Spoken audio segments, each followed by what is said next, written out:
Welcome back to Our Issues Milwaukee. I'm your host, Andrea Williams. Our focus this morning is on gun violence. Each year, more than 600 Wisconsinites are killed by guns. The Wisconsin anti-violence effort rallies public support, presses for action, and gives people all across our state a place to turn for trusted information and bold leadership on gun violence prevention policies. My next guest is Jeri Bonavia, who serves as the executive director of the Wisconsin Anti-Violence Effort, also referred to as WAVE. How are you, Jeri? Fine, thank you. Thank you for being here. WAVE's been around since 1997. So if you would tell us more about your mission and what it is you do.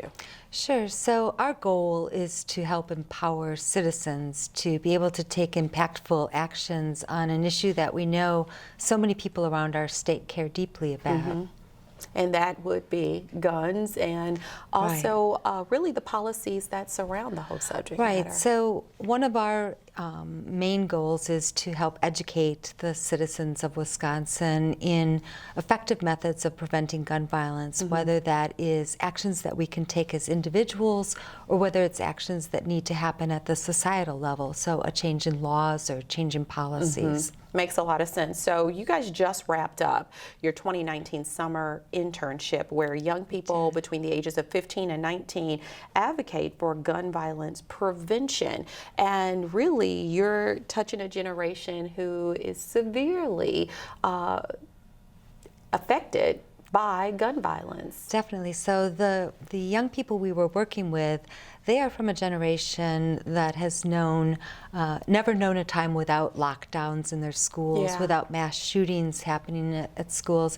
And so they have very strong opinions about what we should be doing, the obligation we should feel to preventing gun violence as opposed to working on behalf of the National Rifle Association. They're very clear on what should be done, and they're right. And so it is a privilege, actually, to work with these young people and to help elevate their voices and bring those voices to decision makers. Yeah, and the fact that they're coming together under the umbrella of the many things that you do to work during the summer on this subject matter speaks volumes, I think. Right. So a couple of things that we worked with them on this summer was doing awareness building events. And so they would go out into public places, into some of the deeply impacted neighborhoods in Milwaukee, but also to other parts of the city and other parts of the state, because gun violence is affecting everyone in this state. It is. And so they would do a number of activities, and then they also did peer-to-peer advocacy trainings so that they could help other young people understand that you don't need to be a lobbyist to go and talk to legislators or to other decision makers. You just need to be able to tell your story. And just be informed and stay informed. Exactly. Absolutely. So you guys collaborate and spread awareness with a number of what you call ally organizations, and a few of those include the Brewers Community Foundation, Northcott Neighborhood House, and West Care. And I specifically named those because all of those organizations have been on this show to talk about their mission and what they try to do. So talk about the importance of collaboration. Well, I think just bringing people together to understand that we all share a common goal and that we all have different means of getting to that goal, and understanding how our work can complement each other, how we can find greater strength by bringing our different assets together has been really beneficial and meaningful, and I think ultimately it will be a game changer here in Wisconsin. In the last segment with Alderman Johnson, we talked about the mass shootings that have happened recently, one in El Paso, Texas, of course, Dayton, Ohio, and most recently Odessa, Texas, which I mentioned then marked the 25th mass shooting this year in America. So Wisconsin Governor Tony Evers and Attorney General Josh Kaul, they're pushing for bipartisan support for universal background checks and what's been called red flag law. So before we even get into that,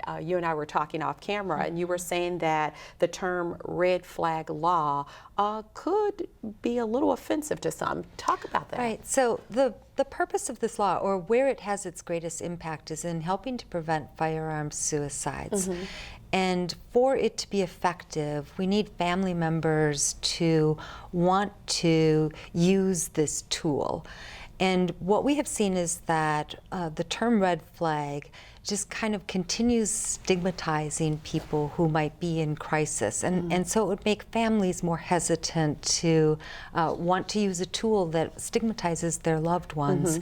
And so in consultation with a number of mental health advocacy organizations, we understand that a term like extreme risk protective order is something that isn't quite as offensive or stigmatizing. And so that's why we are very careful to use terminology that will help make the tool more user-friendly, if you will, to the people who need it most in times of crisis. Yeah, and that's so needed for all of us to understand that, use of certain terminology and things of that nature. If it's offensive and doesn't serve its true purpose, then it really goes without saying it's null and void, right? Right, So, definitely. Give us your thoughts on this whole concept of pushing for this bipartisan support.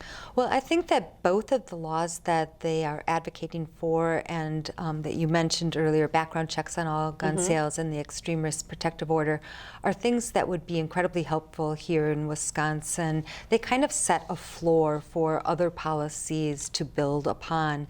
And so, and they also are so widely supported by Democrats, Republicans, gun owners, non-gun owners, that it would be a place to start that would not be offensive to virtually anyone in the state. And again, based on research, we know that these would be really helpful policies. Okay, so there are several Republican legislative leaders who are against the extreme risk protective order, saying that they can be too broad. And I'm interested in your opinion. How do legislators come up with common sense legislation to keep guns out of the hands of those who shouldn't have them, and at the same time make those people who are concerned about their Second Amendment rights all feel comfortable so that ultimately we all can be safe? Right. So I think the most safer. Right. The most important thing they can do is look to the research to see which policies will likely have the greatest impact and really focus their attention on those policies. Now, most of the policies that we are talking about have already been tested in the courts, and so we know that they can coexist with the Second Amendment, that they aren't offensive to the Second Amendment, and yet they do much to help prevent gun violence. I mean, we need to keep in mind that we are the only industrialized country in the world that has this level of gun violence. And if we look at what other countries have done, we see that they can both honor traditional gun cultures and be more protective of the citizens of those countries.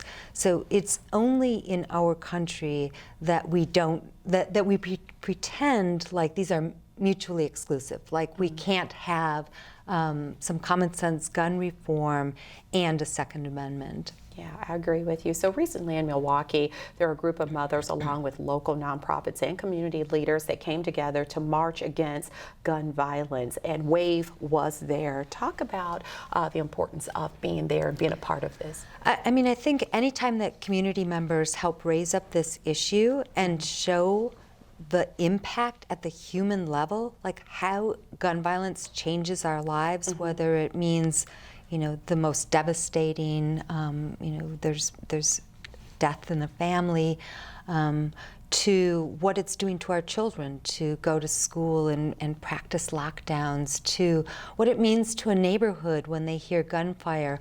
All of those kind of changes to our everyday life need to be heard by our decision makers, by our elected officials. And so community members coming out is really a critical part of that. It makes sense. And with that said, you got your Citizen Action Day coming up in October in Madison, and we've just got a few minutes left. If you would talk about that, and I'm guessing there's going to be a group of people from Milwaukee traveling to the state capitol to let their voices be heard. Right. So we have people coming from all around the state. Our organization has about 70,000 members. They're located in every legislative district in the state, and it's really important that people do come from all over. But but particularly Milwaukee, I think, where, we see the devastation of gun violence on such a regular basis. Those voices need to be heard in the Capitol, and so we will be providing a bus, providing transportation, providing lunch, and training beforehand as well, so that people understand that you don't need to be a lobbyist to go and talk to a legislator and have it be impactful. You need to just be able to tell your story and why gun violence has affected your life. Yes, and finally, at the beginning of the year, I think around February, WAVE presented lawmakers in Madison with a petition. And quickly, what was the response? So, our goal, again, is to make sure that the decision makers, that elected officials really understand where Wisconsinites stand on this. So we brought in a petition that was signed by people all across the state so that they understand that this is an issue that people care deeply about, that they'll vote on, that they can no longer just pretend like there's nothing that they can do. Okay, well, thank you so much for your time and coming here today, and thank you for all that you do. Thank you. Appreciate it. Jeri Bonavia is the Executive Director of the Wisconsin Anti-Violence Effort, and for more information on WAVE, you can visit their website at waveedfund.org. That's going to do it for today's show. I'm your host, Andrea Williams. As always, thank you for watching, and I do hope you join us again next week as we take another look at Our Issues Milwaukee. Have a great day.